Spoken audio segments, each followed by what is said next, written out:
नमस्कार मी शनाया। आजचा विषय आहे भाजपमुळे प्रादेशिक पक्षांची वाताहत होतीये का? याच प्रश्नाची चर्चा आपण या व्हिडिओच्या माध्यमातून करणार आहोत। तर हा व्हिडिओ शेवटपर्यंत नक्की बघा आणि ज्यांनी माझ्या चॅनलला सबस्क्राइब केलं नाही त्यांनी पटकन सबस्क्राइब करा। तर मूळ विषयाकडे येऊयात। महाराष्ट्र दीर्घकाळापासून प्रलंबित असलेल्या महापालिका निवडणुकांच्या निकालाने राजकीय चित्र स्पष्ट केलं आहे। 16 जानेवारीला आलेल्या निकालात भारतीय जनता पार्टी राज्यातील 29 महापालिकांमध्ये 1425 नगरसेवक निवडून सर्वात मोठा पक्ष बनला आहे। सर्वात रंजक निकाल म्हणजे मुंबईत गेल्या 25 वर्षांची ठाकरेंची सत्ता उलथावत भाजपने सर्वाधिक नगरसेवक निवडून आणले आहेत। 2014 नंतरचे राजकारण पाहिलं तर भाजपने प्रादेशिक पक्षाला संपवलं असं म्हणता येणार नाही, मात्र त्यांची ताकद कमी करण्याचा नक्कीच प्रयत्न केलाय। भाजपच्या रणनीतीमुळे प्रादेशिक पक्षांची मते विजयी जागांमध्ये रूपांतरित करण्याची आणि राष्ट्रीय राजकारणावर प्रभाव पाडण्यासाठी राज्य सत्तेचा वापर करण्याची क्षमता मर्यादित झाली आहे। जानेवारी 2026च्या महापालिका निकालांमध्ये भाजपच्या कंटेनमेंट ऑपरेशनच्या रणनीतीचे उदाहरण पाहायला मिळाले। मुंबईत 227 पैकी 89 जागांवर भाजपने विजय मिळवलाय, तर भाजपचा सहकारी पक्ष शिंदे सेनेने 29 जागांवर विजय मिळवल्याने महायुतीने बहुमताचा आकडा पार केलाय। तर दुसरीकडे उद्धव ठाकरे यांच्या पक्षाने 164 जागा लढून केवळ 65 जागांपर्यंत यश मारलंय। राज्यातील एकंदरीत चित्र पाहिलं तर प्रादेशिक पक्षांची ताकद कमी झाल्याचं पाहायला मिळाले। या विजयामागे ट्रिपल इंजिन सरकारचा नारा, लाडकी बहीण योजना यासारख्या योजनांचं योगदान राहिले। त्याशिवाय 18 ते 25 वयोगटातील 47% युवकांचा कल भाजपच्या बाजूने दिसलाय। राजकीय फूट ही देखील भाजपची ताकद बनली आहे। शिवसेना, राष्ट्रवादी सारख्या पक्षांमध्ये फूट पडल्याने विरोधक खिळखिळे झाले आहेत। महाराष्ट्राशिवाय बिहार, उत्तर प्रदेशातही प्रादेशिक पक्षांची ताकद घटली आहे। बिहारमध्ये प्रादेशिक पक्ष संपले नाहीत, पण ते भाजपच्या धोरणात समाविष्ट झाले आहेत। 2025च्या विधानसभा निवडणुकीत एनडीएने 200 पेक्षा जास्त जागा जिंकून इतिहास रचला होता। या निवडणुकीत भाजप पहिल्यांदाच नितीश कुमार यांच्या जेडीयू पक्षापेक्षा जास्त जागा जिंकून पुढे गेलाय। तेजस्वी यादव यांनी सर्वाधिक मते घेतली, परंतु जागांचं गणित ज्यांना जमलं नाही। उत्तर प्रदेशात देखील समाजवादी आणि बहुजन समाजवादी पक्ष भाजप समोर तग धरू शकले नाहीत। त्या ठिकाणी राम मंदिर, मोफत अन्नधान्य, आवास योजना यासारख्या योजनांमुळे भाजपच्या मतांमध्ये 36% वाढ झाली आहे। दिल्ली, ओडिशा आणि आंध्र प्रदेशचे निकाल पाहिले तर प्रादेशिक पक्षांचे वर्चस्व किती वेगाने घसरत आहे हे पाहायला मिळेल। दिल्लीत 2025च्या विधानसभा निवडणूक निकालात उलटफेर दिसून आलाय, जिथे भाजपने 48 जागा जिंकून आम आदमी पक्षाचं वर्चस्व संपवलं आहे।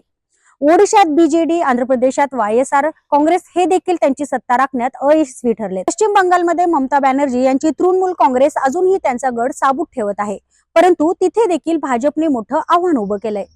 दक्षिण भारत नक्कीच एक अपवाद आहे, जिथे तामिळनाडूमध्ये डीएमके आणि केरळमध्ये लेफ्ट काँग्रेस आघाडीने भाषा आणि अस्मितेच्या बळावर आतापर्यंत भाजपचा विस्तार रोखून धरलाय।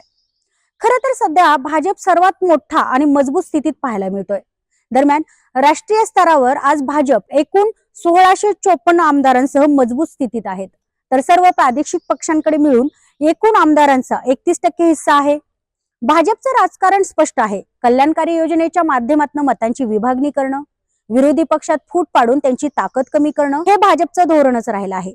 2014 नंतर भारतात प्रादेशिक पक्ष संपले नाहीत, ते आजही निवडणूक जिंकत आहेत, परंतु राज्यातील सत्तेपासून राष्ट्रीय राजकारणात प्रभाव टाकण्याची त्यांची क्षमता नक्कीच मर्यादित झाली आहे। आता ममता बॅनर्जी, एम.के. स्टॅलिन हे आपापल्या क्षेत्रावर कितपत पाय रोवून बसतायत की भाजप त्यांचाही गड भेदणार हे पाहणं महत्वाचं ठरणार आहे।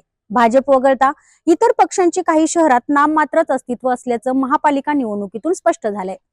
शिवसेना शिंदे गट, शिवसेना ठाकरे गट, राष्ट्रवादी अजित पवार गट, राष्ट्रवादी शरद पवार गट, वंचित बहुजन आघाडी हे पक्ष 2 अंकी जागा मिळवण्याइतपतही सपेशल अपयशी ठरलेत। या पक्षांचा बहुतांश उमेदवारांची अनामत रक्कम देखील जप्त झाली आहे। यामध्ये नेत्यांचा फाजील अति आत्मविश्वास देखील याला कारण असू शकतं, पण पक्षांवर मोठी नामुष्की ओढवली जाते। भाजपने प्रादेशिक पक्षाचं काय करणं चालवलं आहे असा प्रश्न प्रकर्षाने मनात येतोय आणि तो येणं स्वाभाविक देखील आहे। पण हिस्ट्री रिपीट्स इटसेल्फ म्हणजे इतिहासाची पुनरावृत्ती होत असते असं म्हणतात। प्रादेशिक पक्षांवर राष्ट्रीय पक्षांकडून होणारे आघात, ते संपवण्याची कटकारस्थाने ही आता काही घडतायत असं नाही। भारतात ती दशकानुदशक घडत आली आहेत आणि तरी देखील प्रादेशिक पक्ष जिवंत राहिले आहेत, नव्हे तर कधी कधी अधिक ताकदीने देखील ते पुढे आले आहेत।